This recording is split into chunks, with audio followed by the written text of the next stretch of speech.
Where when you get back into the youth game, it's about the business side of it. It's about retaining players. It's about adding players to your team that may or may not benefit or may or may not contribute, but you have to have them in order to, make your paycheck. And there's a lot of pressures that side of the business puts on the game, and it just kind of ruins the purity of it. The game in a positive direction in the States or in the world. Let's go. Yeah. I'm like an addict, do I gotta have it. I ain't even playing, got a really bad habit. If it moves, gotta grab it, fuse like a magnet. Lose, won't have it till I'm doomed in a casket. I ain't playing, got a weird mind. If you work 8 hours, I'ma work 9. If the shit tastes sour, you should taste mine. I'ma stay in power for a long time. Get up, nah, I ain't a quitter. Toss me the ball, I'm a really big hitter.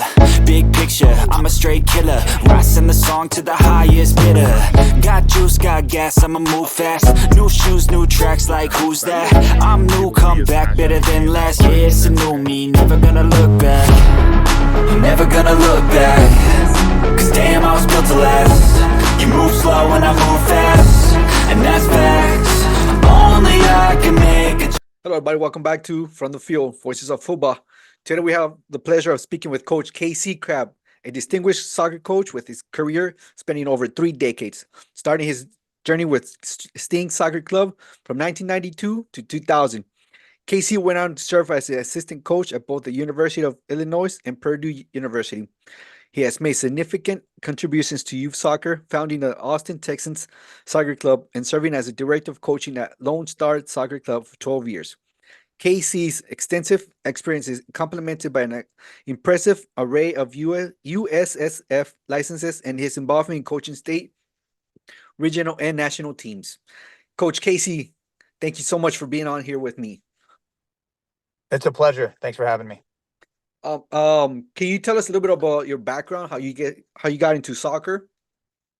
Yeah, no problem. So I was born in 1970 in Dallas, Texas, when soccer was just in its infancy. And 4 years old, my parents tried to find something for me to do, and they stuck me in the YMCA, and never kind of looked back from that point forward. So it's been a career about 50 years, both as a player and a coach, administrator, referee, etc. And so as a player, I played local youth soccer in the Dallas area for the Texas Longhorn Soccer Club. And then I went on to play in college at the University of North Texas up in Denton. And then I had just back then the MLS didn't exist. So we had some minor league stuff with Dallas Sidekicks and the USL, DFW Toros. It's kind of extended my background from a soccer perspective. I was a decent player. I wasn't a great player. So coaching definitely is what took my attention away from the playing side of it. And I truly, never looked back from that perspective. My brother was a coach for the Sting Soccer Club, my older brother, and I was still playing. And so when I would come out in the off season and do some fitness training with him, I just figured out how much I enjoyed it. And then a couple of times he couldn't make practice, and I ran it and kind of got in my blood and really never looked back. He had his B license at the time. I was 24 and he had his B license. I didn't even know what it was. And then I got into coaching a little bit, took my C, took my B, and then took my A in 2000 and kind of worked my way through the system. And the rest was kind of history. Wow, pick it up from where you left off. All right. Okay. So your brother was a coach, right? When you were still playing, was he the inspiration for you to become a soccer coach? Absolutely. Yeah. 100%. Okay. Yeah. I really didn't know much about coaching at that point until I kind of got around him. Okay. So was he like the biggest influential person in your life, in your soccer career, coaching career? Yeah, I would say it's twofold. Well, it's really threefold, to be fair. Introduction to coaching was my brother. Okay. And then the guy who founded the Dallas Sting, his name was Bill Kinder. He was kind of my second mentor, if you will. And then when I moved to the Dallas Texans, I probably learned the most and grew the most under Hassan Nazari, who is the founder of the Dallas Texans Soccer Club. And those three were probably the biggest influences in my life. Okay. So what made you so passionate about coaching the game? Really, it's just about giving back to the game, staying involved in something that gave me so much, as well as the impact on the kids. It's really the biggest part of it is the relationship with the kids that you develop, seeing them grow and accomplish their goals and kind of living vicariously through that. I've had a number of kids that have reached out to me years later, in their 30s with families and haven't talked to them in 12, 14, 15 years, and they reach out to you on social media and just tell you what an impact on their lives that you had and you didn't even know it at the time. And when they take that much time and effort to look for you and then deliver that message, it just kind of makes everything worth it. And that's really what got me the love for coaching.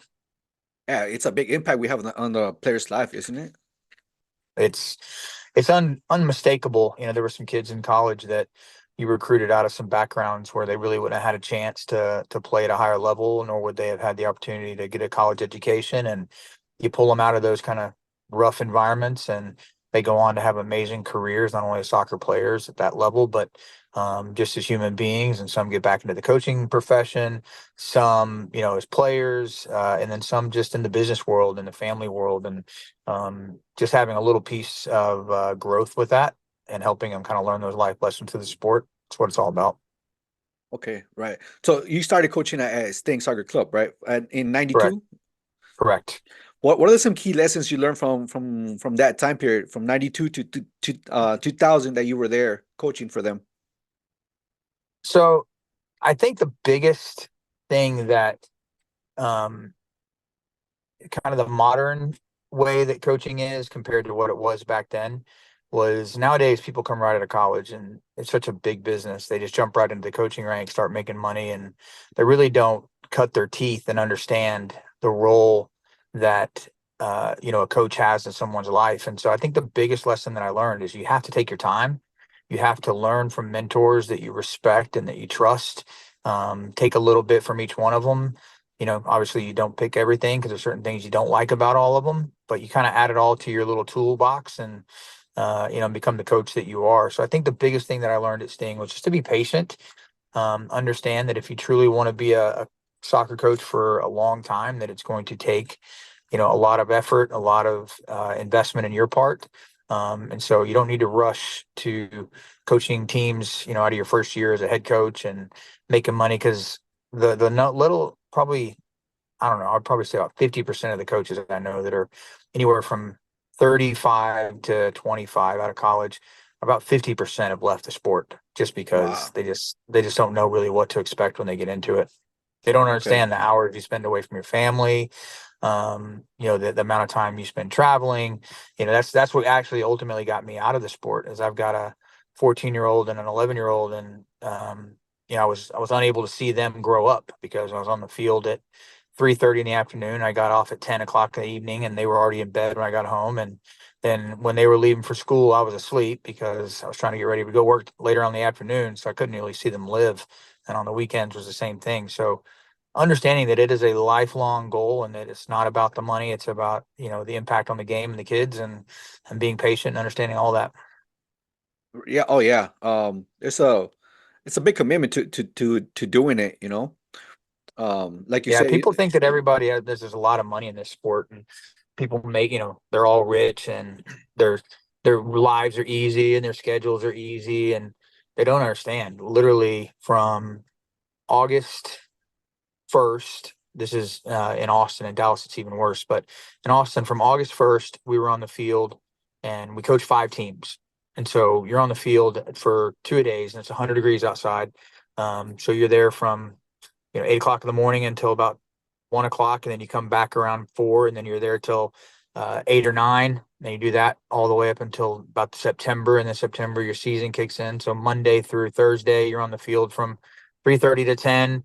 Friday is really the only night you have off unless there's a tournament, and you're working on a tournament, or you're traveling to a city where you play games, and then you're on the field with your 5 teams from 8 in the morning till 5 in the afternoon, Saturday and Sunday, and then it starts all over, and that goes all the way to middle of December, and then January it kicks back up all the way to May. So it's not, when you think about all the time you're missing from your family and everything else, it's a hard profession, but that's why people do it, for the love of it and not for the money of it.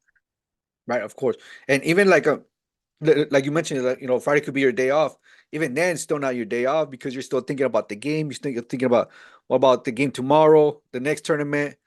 What am I gonna do for practice? At least that's how I see. I don't know I'm assuming that's how you see it too, right?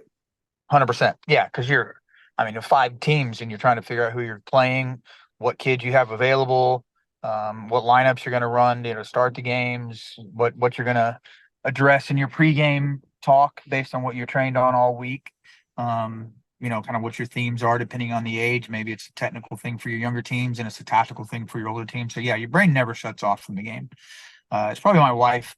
I met her when I was a coach, so she was used to the rigors of it, but I think that was the hardest part for her as a spouse is you never ever shut your brain off, and you're never just in the moment with your family. You're always on the phone with someone or recruiting someone, or a coach needs coverage or whatever it is. The game kind of just infiltrates every piece of your life, and you have about 2 weeks in the summer and about 2 weeks in the winter off to unplug your brain. And even then you're getting ready for preseason. You're thinking about what teams you're going to have, what new kids you're adding to it, where they're going to fit in. So it's a rough, it's a rough time, but if you truly love the game and love the profession of it, it's a labor of love. And, eventually it took its toll on me, but, I respect the people that go all the way into their 70s, 80s years old coaching this game. And, you look back on your life and I don't have any regrets from it whatsoever. Right. Yeah. So I know you've been doing this for over 30 years, right? What do you Right. and you mentioned this earlier. What do you think is the biggest change in the coaching way from when you started till now? I think like I said, I think the professionalism of the job is completely different. When I first started coaching, they would give you couple $100 a month to pay for gas to get you for practice and back, and that was it. And so you just showed up on your 2 days a week, you coached your team, and then you went about your regular life. You had a job, you had career, you had everything else, and coaching was just an aspect of it. Where the modern game now, at the highest levels of, especially the youth game, anybody that's in the ECNL, the Girls Academy, the MLS Next, any of those levels, those coaches are all professionals, and it's full-time job for them. So I think that's really the biggest evolution, is just going from this part-time passion of the game into a full-time career where it consumes your life. Okay. Yeah, that makes sense. Yeah. So right after the Stingray Soccer Club, right? You were there till 2000. Did you transition into the college soccer? Yeah. So when I did my A license in 2000 in Arizona, which is really funny, my former player, well, not my brother's former player, from a Sting team that he had coached before I was in coaching. She was the assistant coach at the University of Illinois. Her dad actually was the quarterback there, when they won the Rose Bowl. So she's kind of a lineage of the University of Illinois. Well, Jill Ellis, who now obviously runs the San Diego Waves, she's the president of the San Diego Waves. She was the women's national team coach for 2 World Cups. She was the head coach at the University of Illinois, and Trisha Oh, was wow. her Okay. assistant. So when Jill left to go do the national team job, Trisha took over the head coaching job. Oh, sorry, Jill left to go to UCLA. Is that transition in between there and the national team? So Jill went to UCLA. Trisha was offered the head coaching job, and when she did, we did our A license together. And she was like, "Hey, would you be interested in being my assistant coach?" And I was like, "Yeah, I'd love to." So I was 30 years old and was engaged, and told my fiance, I was like, guess where I'm moving? I'm moving to Champaign, Illinois from Dallas, Texas. And so she was supportive, and we made it work. But yeah, I was there for 2 years, and then the head coach got an opportunity to go to the University of Miami. And so she did that, and my wife had no desire to live there, so we stayed to see what would happen. And then the guy that I coached with during my time at Illinois, his name was Rob Claudy at Purdue University. His assistant left to go to the University of Indiana, and so he had a job opportunity. He called me, and so I moved over about 90 miles east to Purdue, and was there for 2 years. And then my wife graduated optometry school and moved back to Texas. That was kind of my full circle moments. Okay. How do you think your experience in the University of Illinois and Purdue University shaped your coaching philosophy? It definitely became much more refined at that point, if you will. To Okay. me, when I was coaching youth soccer, and kind of told you about the evolution from when I started to when about 2000. Even then, it started to get a little more serious and more career oriented with people, kind of developing a passion to do that for the rest of their lives, kind of thing. But when I went to the college game, it's much more about one team, and everything revolves around the one team. And so it's a lot more team building. It's a lot more working with kids on an individual basis in the off season to get them better at specific things. It's working with specific lines. Maybe it's the midfielders, maybe it's the back line. But it's all year long. It's focused on one team. Where coaching in the youth game, it's 4 or 5 teams. And so you really just, while you have them for an hour and a half, a couple times a week, it's more about the whole group and trying to get everybody to understand how to play together. Where when you have one team, it focuses. So when I went back to the club game after college, I took that with me, that idea of more individual time with teams and certain parts of it. And so I would spend, I actually would break my sessions up into a little bit of a 10 to 15 minute game like warm up, and then 30 to 40 minutes of all technical. And it was just technical, whether it be passing, receiving, whether it be shooting, whether it be dribbling, whether it be crossing, whatever it was just all technical. And then we'd actually break into small tactical sessions where it's 3v3, 2v2, 3v2 to goal, whatever it was. And then the last 20 minutes was team related, where we'd kind of break into a shape and work out, and then finish with a cool down. So where before I went to college, it was all just focusing on 11v11 and what the shape of the team looked like and the decisions you made on the far side of the field when the ball, and it just, none of it really made sense to the team as much as when you actually break it down into smaller pieces of it. So I think that was probably the biggest thing that I took back to the youth game, is just understanding you got to break the game down in small little chunks, small little pieces, so people really understand where that piece of the puzzle is. And then you got to build the puzzle up at the end to show them actually where that fits in. Okay, so doing kind of like the small sided games, right? Correct. Okay, all right. So and then after this time, after Purdue, you went back to Texas with the Dallas Texans, right? Correct. What challenges did you face there? Because going from college and then going back to club, what kind of challenges did you face there? I think it's the parental involvement. I'm not Okay. trying to disparage parents, because without them, you don't have kids, right? But it's definitely the most challenging part of the game in the modern game, is the expectations of parents, because kids are kids. They haven't changed since when I started in 92 to right now. Like, they love the game. They want to get out and run around and kick the ball and have fun with their friends. And it's the parents that are pushing them to that next level and pushing the coaches to, better their kids. And it can wear on you. So there's that, I think, is probably the biggest thing, because if you're coaching in college, you don't have that involvement. They show up to the games and then you'll never hear from them again.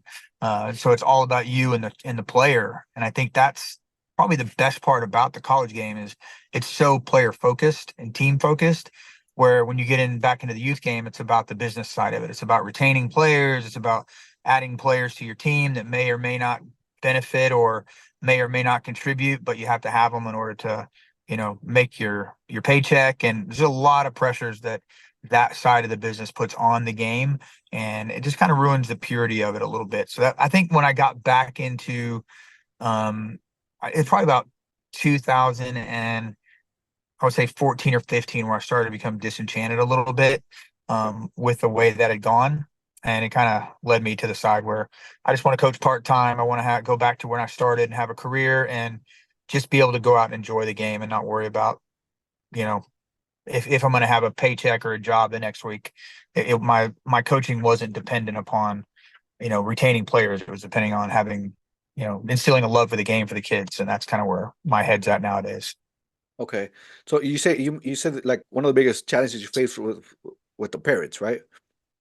How would you Correct. how did you overcome those challenges that you were facing with the parents? Like, were you communicating better or more, or what did you do to overcome those situations? I think treating them like adults and involving them in the game and making it more of, hey, this is a we thing and not a me thing or a them thing. It's, Mhm. I know a lot of younger coaches who avoid parents like the plague when they show up to practice. They Yeah. go around the field the long way to make sure they don't have to talk to them. And I think that if you never show that human side of yourself, um, when it really starts to kind of become challenging, you don't have anybody on your side. And so I would do the opposite. I would go right through the parents, and I'd get there, instead of getting there 30 minutes early to set my session up, I would get there 40 minutes so I could set the session up, and then I could spend 15, 20 minutes chit chatting with the parents and finding out, Okay. how their kid's day was and what activities are coming up other than soccer. Do they have band? Is there anything I need to be aware of from a injury perspective? Any homework that they're struggling with? And so I try to make them part of the team in the process and value their opinion on those things. For example, one time, one guy told me, "Hey, my daughter's got a little bit of a tweaked hamstring. She won't tell you because she doesn't want to show any weakness, but just be aware of it." And sure enough, in the middle of session, I just kind of looked over and she had a little bit of a limp, and I pulled her out. But if I didn't know that, I would just think, she's just cramping a little bit. And so trying to have that parent involvement so they can trust you and you trust them, I think was probably the biggest way that I overcame that.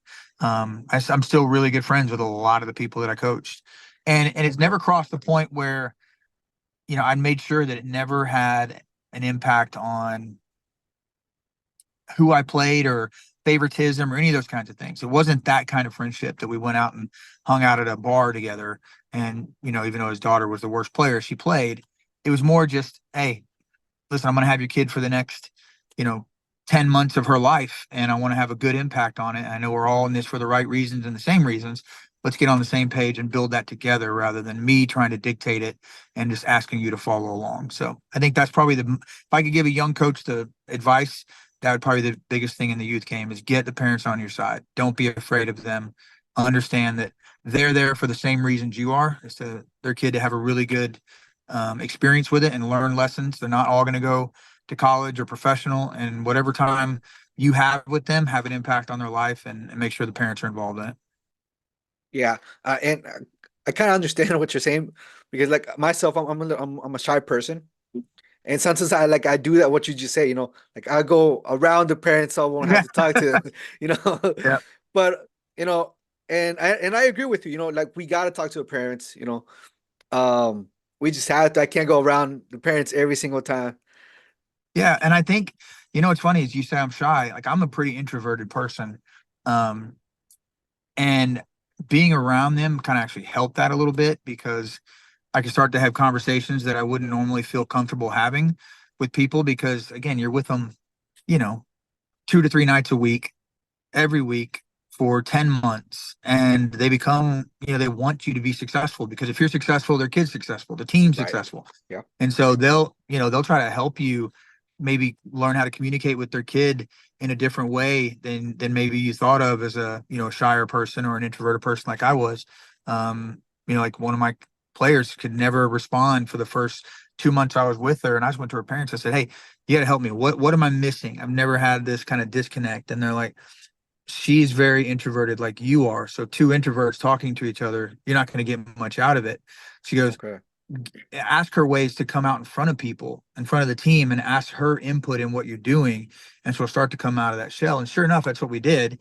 And then we could have a really open dialogue. I could go to, because she was a really good player, and I could go to her and say, "Hey, I'm thinking about moving, a player to attacking midfielder and then pull two back since we're up a goal with 10 minutes to play. What do you think about that? Because I'm going to put you in one of those holding midfielding positions." She's like, "I think if we do that, we're going to ultimately sit in too much, and we're going to be defending and give up a chance on goal. I think we just continue playing the way we are." And, it's ultimately my decision, but I would have never gotten that from her in the first 2 months had I not engaged the parents to try to find out what that situation was. But because they trusted me and I trusted them, to have an open dialogue, and sure enough, it benefited the kid and benefited the team for sure. Yeah, I know, completely agree. Again, um, yeah, you just gotta have that relationship with the parents. At the end of the day, they're also paying to be there. 100%. Yeah, and I'm on the other side of it now. So my son's a competitive gymnast, and anybody that ever tells you select soccer is super expensive, you just need to laugh in their face, because gymnastics, it fails in comparison. We probably spend $8,000 a year in this stupid game that we're in now with gymnastics, where select soccer was probably about $3,500. So, Wow. but Okay. I'm on the other side of it now, to where I want to go and give coaches this input, right? But I see it from a different way. I don't need to go tell them how to teach him to do gymnastics. Yeah. I want to go tell them to make sure he's focused and to make sure he's not horsing around with the kids around him, because I'm not paying for that. I'm not paying for him to be diving into the foam pit when the coaches turn their back. That's what I want to go tell them. But I remove myself and I'm like, okay, when I was a coach, I didn't like that when that happened to me, but I see the other side and why it's difficult for parents to bite their tongue. They might not know anything about soccer, but they know that, hey, I'm paying a service and I want my kid to, she's only out here for 2 hours, 3 days a week. I want those 6 hours to be, banging. Where we're at, my kid's 11. He's at the gym 15 hours a week. It just tells you how long. That's why I'm sitting out in the parking lot right now. It's so intense. But I think if you can, develop that level of trust with those parents, ultimately, like I said, you can have those open dialogues. You can say, hey, I noticed that you seem like you're upset. Can we talk after practice on Tuesday? And if they trust you, they'll be like, yeah, absolutely. Let's have a little chat. Or if they've never talked to you in the life, they're going to spout off to you right there and they're going to blow their lid. And so, again, I think it's they do pay for it and they think that gives them a right to have a say in what they do, but they still have to understand if they want to have a say in what's going on from a soccer perspective, they need to just go develop their own team and coach their own kid. If they want to have a say, if they want to have a say in their kid's personality and what they're gaining from the sport from a life lessons perspective, then I agree with that. And I think, those are good conversations to have with a coach, how he can help facilitate that. Right. Would you talk to your parents like individually, like, because you say, you get there 40 minutes earlier, 10, 15 minutes, go talk to your parents. Would you talk to them individually, like, hey, how you doing? Or as a group? How would you do If that? there's 3 or 4 people sitting in a chair around a tree, I'd walk up and talk to all 3 of them and ask them, hey, you guys have a good weekend? Did y'all do anything fun? And then, hey, we went to the lake. Oh, did anybody go with you guys? Water ski, whatever it is, just to chit chat. And then if they were alone and there was something I needed to talk specifically, I would send them a note before practice. Hey, can I talk to you about 10 minutes before practice? I just want to run something by you, about whatever the kid's name is, and then meet them individually. So just kind of depending on whatever the situation was. It's very organic. Like I didn't try to force those conversations.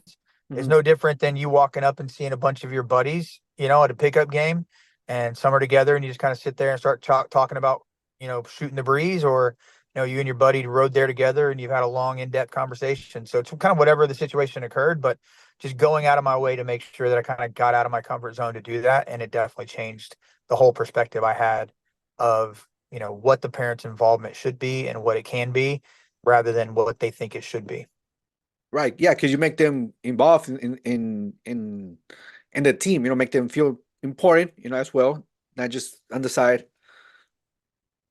Yeah, absolutely. I say any young coach, engage your parents. Again, don't become buddies with them, because then you get the other thing, oh, he's going to play golf with so-and-so's kid and she started over my kid because they're friends. You don't want that level of it, but mutual respect to where you treat everybody the same and you give them all that level of respect. And I would bring them in on, I would say I didn't do it like consistently, but occasionally I would make sure that I did my like halftime speech around the parent side and kind of looking at them, and the kids are looking at me, so they're not looking at their parents, but being very loud enough to where they could understand what my goal was for the next half, for example, or what I was after the game, what I was, what we were working on and what we either accomplished or we didn't accomplish and what I was going to work on the next week. Just again, they can hear the inner side of it, oh, he's not trying to hide this from me. He's very honest about what he thought about the game today. And then the way I kind of looked at that was, hopefully when they get in a car, they're not just lambasting their kid for their performance. They have a few talking points that they heard from me that they can engage a conversation if they chose to do that. Hey, what'd you think about when coach was saying, the defenders weren't getting up quick enough? Did you think you guys were getting up quick enough? And maybe it spurs a conversation that they can actually engage with, rather than just saying, I thought you played terrible today, and so trying to bring them, like I said, bring them into the team, make them part of the team, and understand what you guys are trying to accomplish. I would send out an email the Monday before of the week on what we're going to work on that week, and then I would Okay. send a email, and then part of the email was a recap from the weekend, and then the second half of the email was what we're going to work on that week. And again, Okay. if I was yelling at the the defenders to play the ball around the back, and they were wanting the ball to just get played up front because we're losing, they can understand. In that email, I said, hey, this week, no matter what's going on in the game, we're going to continue to work on playing the ball through the back and changing the point of attack through the, from the wings. Okay. And then when I had a conversation with people, like, I explained to you, that's exactly what we're working on. I'm not going to change it just to get the result out of this game. And they're, oh, okay, that makes sense. So it didn't always work that way. It sounds like it's utopic, but it definitely helps. I can tell you that. Okay. So, couple of things I want to say. So the first one is, you say you want to talk like the halftime talk, right? Would you go, because Yep. most of the time, like you're on one side, the parents are on the other side. Yep. Would you take your players to where the parents were at, or would you get the parents to? How would you do that? No, I'd take my team to where the parents were at. Okay. All Yeah, right. instead of just sitting on the bench talking, we would just go sit down in the field in a little huddle and Close to where the parents are at. correct. Yeah, I wouldn't be right next to them, but loud enough to where they could hear. And if I held up a tactics board, they could kind of see where I was moving the pieces and what I was looking to. And Okay. just kind of understand. It's a really good tool when you're actually losing a game, because the parents can see that you're engaged and you're involved in it. Like, there's a couple, I mean, my teams were successful. They weren't always successful. I'm not trying to sit here and tell you every team I ever had won every game they ever played, but there were games we got blown out because you're playing up in an age group or the better team in the league, whatever it is. Mhm. And those are the times that I really spent the most time with parents. So I'll give you a perfect example. We were playing a team called the Classics Elite, and I literally just started with Lone Star at the time. And there was a young coach that was the head coach, and I was just got started. So they made me just kind of work with him a little bit and try to mentor him. And that team they beat us. I think it was like 8-0. I mean, it wasn't even Wow. close. Okay. Yeah. And so the first thing I did is I walked straight over to the parent group. I said, parents, can I talk to you guys for a minute? And I immediately went through all the good things that the kids did, right? Hey, listen, at training last week, we were working on clearing the ball out of the back off of set pieces. We didn't allow one shot off a corner this weekend. We worked on making sure that we're playing the ball into the forward who could hold it for us until we got numbers up. And she did a great job of that this weekend. Don't worry about the result. We'll see them again later. It'll be a different result. But I tried to emphasize the positive of what it was, because I Okay. knew all they were thinking about was the result. Yeah, of course. Yeah, and that young coach was with me, and he was like, I've never seen that. I would have never gone over there. And I was like, you've got to engage them. You have to bring them in. And because they're not soccer people for the most part. It's different nowadays. You have a lot of people that played, but especially when I was in my early coaching career, you didn't have a lot of people that played. It just wasn't a popular sport back then. And so they didn't know about soccer. So they just saw the result. We lost 8-0. We must be terrible. No, we're not terrible. There's a lot of good things that just happened. You didn't see it because they have one kid up front that's a lot bigger and faster and stronger than everyone on our team who scored 5 goals. But aside from her, the rest of the game was pretty competitive. Okay. And you do that like right after the game, right? Right after the game, literally, I talk to the kids, walk straight over to the parents, bring them all standing up in a huddle, and go right over it. Wow. Yeah. One of my Because other. you can always find something positive in your game, always, Mhm. right? Oh no, Like, yeah, for sure. there's never a 90-minute game where 90 minutes of it were awful. You as a coach might think that, but in reality, there's some good things that occurred, and you just make a list of 5 or 6 of those things and just bring them all out in that little meeting and don't even talk about the result. Yeah, no, for sure. One of my other guests on here kind of said like the same thing. Like during halftime, especially if they were losing, he'll go to our parents and like, "All right, parents, what do you think we need to work on?" And he'll go back to this way, keeps the parents involved as well. And he'll go Yep. back to his team. He didn't say exactly what the parents were saying, or he would tell the parents, "Okay, this is what we're doing wrong. This is what we're gonna do right next time." Same thing to keep the parents involved. And even if he didn't tell exactly the players the same thing, hey, we gotta do this, but he kept the parents involved. They're like, okay, he wants our opinion, or he let us know what's going on during halftime to keep the parents involved. Yeah, 100%.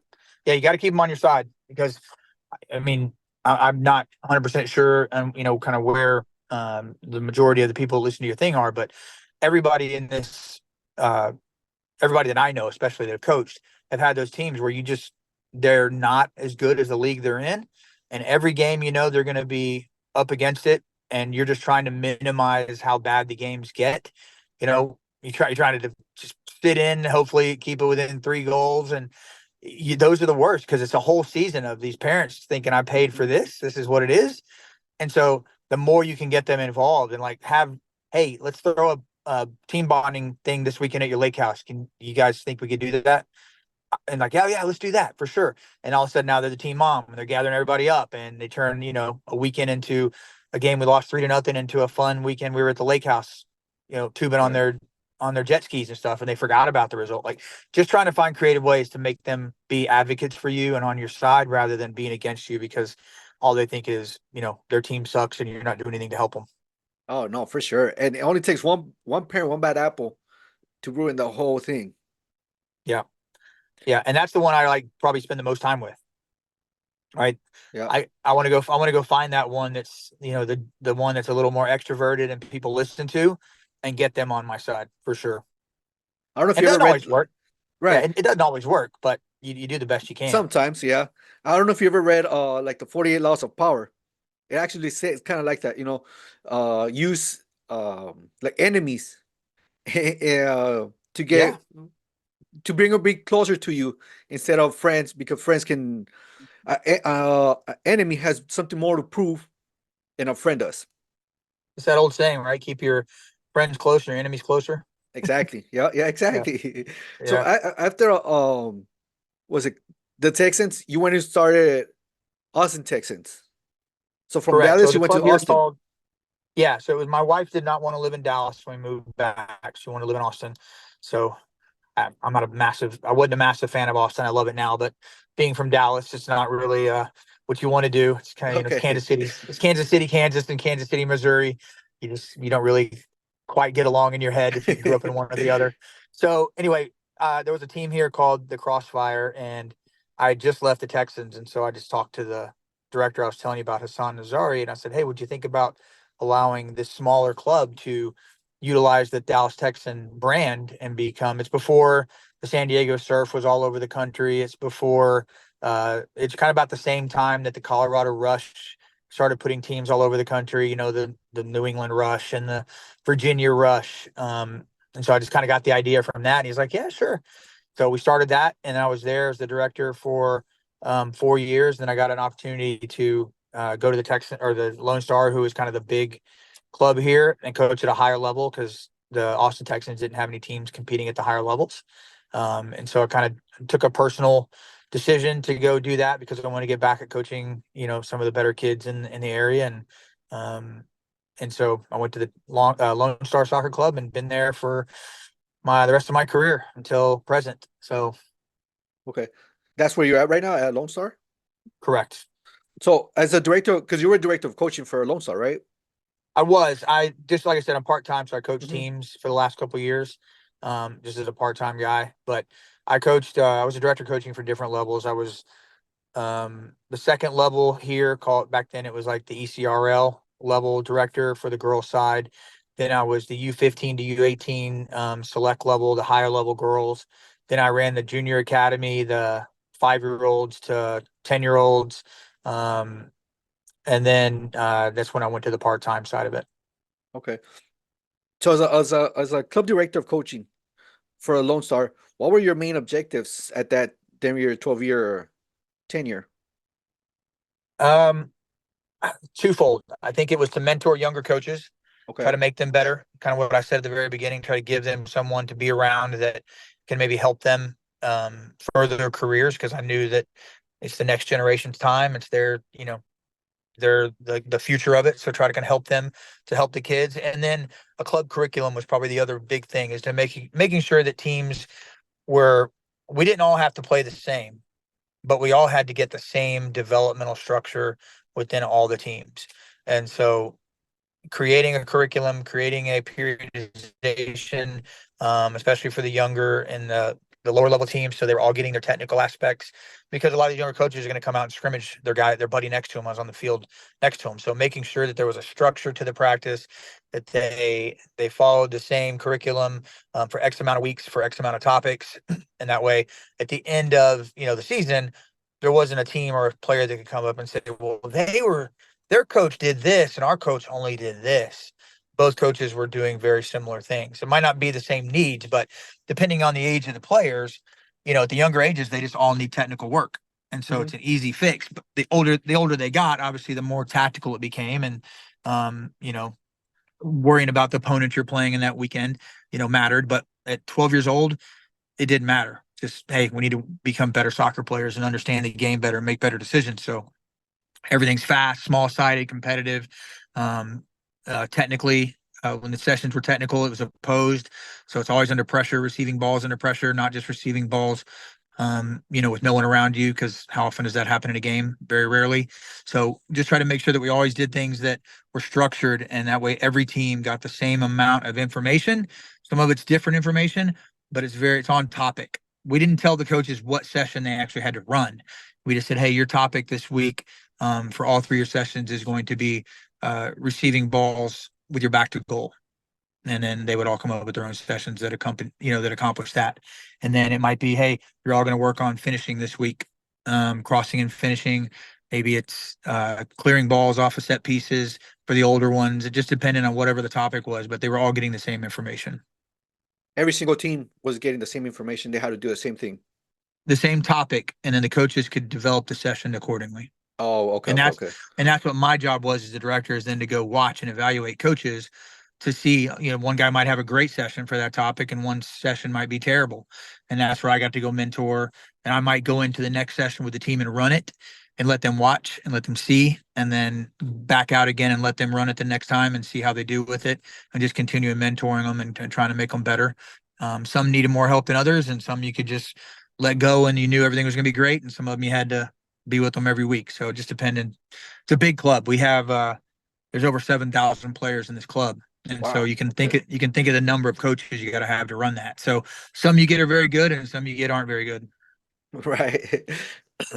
I know you mentioned you got your A license, and you got several licenses, right? I have two A licenses. I got the A, which was the original A that they had for years.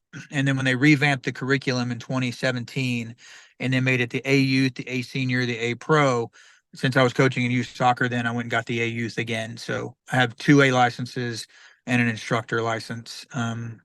Okay. So I do coaching education as well. Okay. So how do you think your role as your licenses and your role as instructor influence your approach to coaching and the player development? Well, I think the way that they run it now is completely different. So when I got my A senior, it was an old school way. It was more about players and being able to play the game, where the way they run those systems now, it's all about reflection and trying to become a better coach. You don't have to be a great player to be a coach at that high level nowadays. It's more about understanding the game from a cerebral perspective and how to transfer that game into your players, and then reflect on what you did right, what you did wrong, so you can correct it the next time. So I think the biggest thing that the licensing program does is it just gives you a framework and a structure in which to make sure practices flow and make sense. Because as I mentioned, you'll have some coaches that come out and they think an entire session is about scrimmaging. And unfortunately, the game helps. There's no doubt about it. Playing the game is a massive, massive part of it. But if they don't understand, you put it this way, you can't hold a player accountable on the weekend for doing something that you expect if you have not shown them how to do it, where to do it, why they're doing it, and when to do it. And so taking out those little chunks of the game and explaining those little aspects to each individual player and where they fit into that big puzzle, then you put it back into the puzzle. And that way on the weekends, when you're actually correcting them, they've heard it, they've seen it, they know what you're talking about, and they know how to correct it. So I think that's the biggest thing the licensing does. It teaches you how to take the game as a whole, pull out little parts of it, train on that, and then put it back into the whole until everybody understands what their role in that system is. Okay. That's where a lot of the small-sided games come into 100%. right? 100%. Okay, yeah. I remember when I took my first, I think it was like the E license or F license. I learned a lot about the like small sided and then extended sided game. And then you go into a full game. Yep. I Yeah, they've know changed them nowadays. now. They Yeah, that's what I was nowadays, gonna say. depending on the grassroots, depending on what level you coach and what license you're teaching, a lot of times it's the play, practice, play model. Yeah, yeah. Yeah, yeah. And so it makes sense for the level. Obviously, you can't do that with a 17-year-old MLS next team. So it's got to be more structured into, a warm up, into individual, into a small sided, into the group structure of it. But yeah, I mean, the play, practice, play model, it's a great model for those grassroots level teams that if you're just getting started in coaching, because it's just it's the game. Take a little piece out of the game, put it back into the game, and the kids figure it out on their own. Um, Obviously, the higher levels you get, and the older you get, and the genders you get, sometimes they demand a little bit more of that individual attention to the game itself. But I think both of them are good, but the evolution of the coaching licenses to me, obviously the cons are the time invested. They're about 6 months now to a year, depending on the one you get. There's multiple trips you have to take to the location, and then you do a lot of stuff at home with your own teams, with filming and etc. And then the cost obviously is a con, but a lot of clubs will pay for those if you're going to better your coaching education. But the pros far outweigh it. The guy that runs the U.S. soccer program named Didier Chimba. He actually did he ran the first A license that I was in. Oh We were the wow, okay. second we were the second group of this new structure. And he at the time was just the A license director, but now he runs the whole thing. But I learned more from him in that 1 year with him than I did in all the other years of coaching, just to be a better reflective coach. I have a journal when I coach a session. I write down individual players, the team. This is the topic. This is my session is what went right, what went wrong, what would I change the next time, and then I'll put that into the next session that I do. See if it helps it, see if it makes it worse. But I'm always looking back to try to see what was good about it, what could I have done better, and it just makes me a Okay. better coach because I know what to look for and I know what to prepare for and where my weaknesses are and where I need to work on them, what my strengths are, and what I need to do more of to make sure I'm making a bigger impact. Okay. So as you're taking notes, is this like during the drill or like right after the drill, or After how the would you game, do this? I do it all after. Yep. So I just reflect on the session itself. For example, if Okay. I'm doing a crossing and finishing session, Hmm. perfect example. And let's say I want the exercise to start with me with the ball, and I played out wide to, a wide midfielder, a number 7, and I want them to dribble at a defender and then lay the ball off with the outside of their foot to a number 10 that's crossing to the wing. It just depending on the level that might work.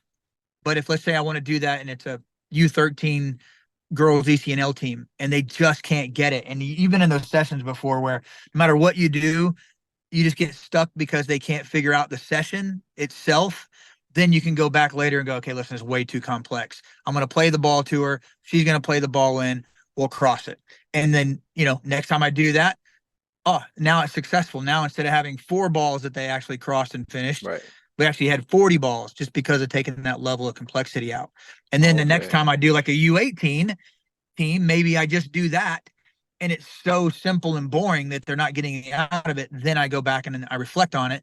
And maybe I add that other part into it that makes it more complex and then becomes more Okay. challenging to them. So just looking back at the session, trying to figure out what was good, what was wrong, where it would have broken down, and how I can fix it the next time. But it's to me, it's one of the best things they ever added in the program, and it's one of the things that changed me as a coach.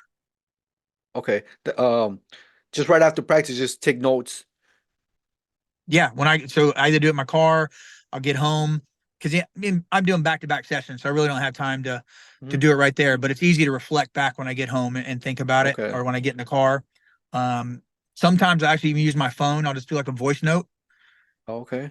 to myself so I don't forget. Like if I have something I really wanted to make sure that I remembered, maybe it's about a player. Oh, uh, Susie's actually a really good can really serve a ball with her left foot really well. Maybe I've never seen that before, and I want to Okay. add that to a session. I might just take a little quick voice note. Right. Okay. I'm gonna take it into note that because I gotta do that myself. That's why I'm asking this. Yeah, I'm telling you, if you look up just coaching Mhm. reflection. There's a lot of resources on it that you can look up and find that, but it's it'll really, I think, help you become a better soccer coach and just a better prepared person the next time you do a session. Okay. Right now that we're talking about player development, right? The Copa America is being played here in the United States, and the World Cup is gonna play here in 2026. What impact do you think that's gonna have in the youth system for the youth players? I don't know. It's a hard question. Um, because we had it here in '94 and everybody thought it was going to blow up. And I remember sitting at the Cotton Bowl, and most of the people that were there were from other countries, and um, and they're going to travel to see their teams anyway. And we hoped it had blown up there. I think the MLS has really done a really good job of growing the game in this country, and I think that the soccer specific stadiums have helped. I think putting it in areas of markets where maybe they're underserved. Austin's a perfect example. We don't have a single professional team except for our soccer team. And so we sell out every single game. And the environment's electric, and it's music playing, and it's chants. So it's like you're sitting in an English Premier League stadium. The soccer's not as good as you want it right now, but it's gotten a lot better. And I think that will have a lot to do with it. So I'm hopeful that, especially the World Cup. I don't know about the Copa America. I think if Messi wasn't already here, I think it'd have a big impact. But since he already plays domestically here, people aren't as enamored with some of the other names because they really don't know them. He's the biggest draw, Okay. obviously, with Argentina. Right, I'll right. be Vinny Jr. with Brazil. It's a big draw. Um, but a lot of people don't even know who those people are. So I think the World Cup will have an impact, and I'm hoping it has a massive impact, but it's just hard to say because I lived through the '94 World Cup. So Okay. I saw what that looked like. I don't remember. I was still a little kid. Yeah, I bet. And I was at the Rose Bowl in '99 when the women won it too, and same Were you? thing. Like it grew the women's game tremendously. Yeah, I can actually tell you exactly. If I see the stadium, I can tell you exactly where I was sitting Oh wow. when Okay. Brandy scored that penalty. Yep. My brother and I went, and at the spur of the moment, and I'm glad we did. But yeah, I mean, I really hope it does. From where the sport was when I started back in 1974 all the way into the '80s when I played select soccer, and even into the early '90s when I was in college. And just to see the growth of it now is Mhm. tremendous. I mean, people don't see it that kind of grew up in it. They always want more and more and more because they see the bigger sports. But from where it was to where it is, I mean, it's 1,000-fold more kids and people involved in the game. I was sitting, just a perfect example. My son went to a birthday party yesterday, and there was a guy there. I would never in my life ever look at him and guess he was a soccer fan ever. And he was sitting there watching the England Slovakia game and teaching this guy next to him what offsides was. And I was like, that you never would have seen that 20 years ago. But now you got people that they're randomly people sitting at a bar watching soccer. And there was golf and hockey. And I forgot what else was playing. There's like 5 different TVs, and they were all Okay. watching the soccer game. So it's encouraging, and I hope it does. But I'm skeptical until I see it. um, like you mentioned before, Brazil's playing here, with Vinny Jr. You're why all those South American teams are playing. Do you see any opportunities for young American players, even coaches, to learn from these teams that are participating in the Copa America right now? Of course. Yeah, of course.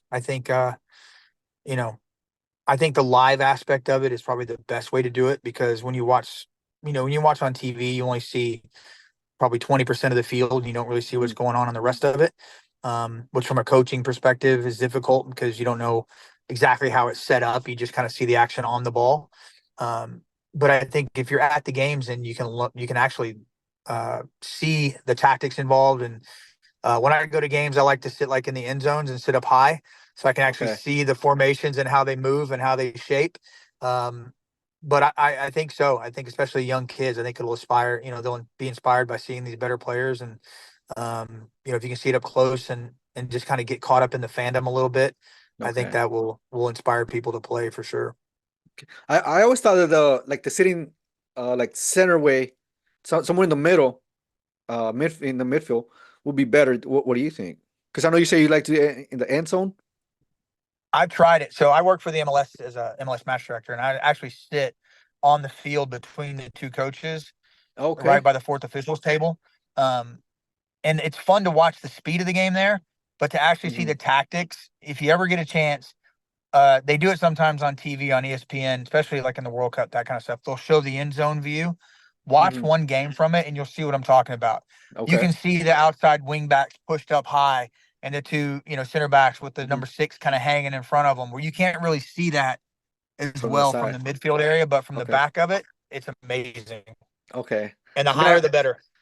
Oh, yeah. That's for sure, because you can see it better. Yeah. So United States gonna be playing here in a couple minutes. Do you think they'll make it out of the group or no?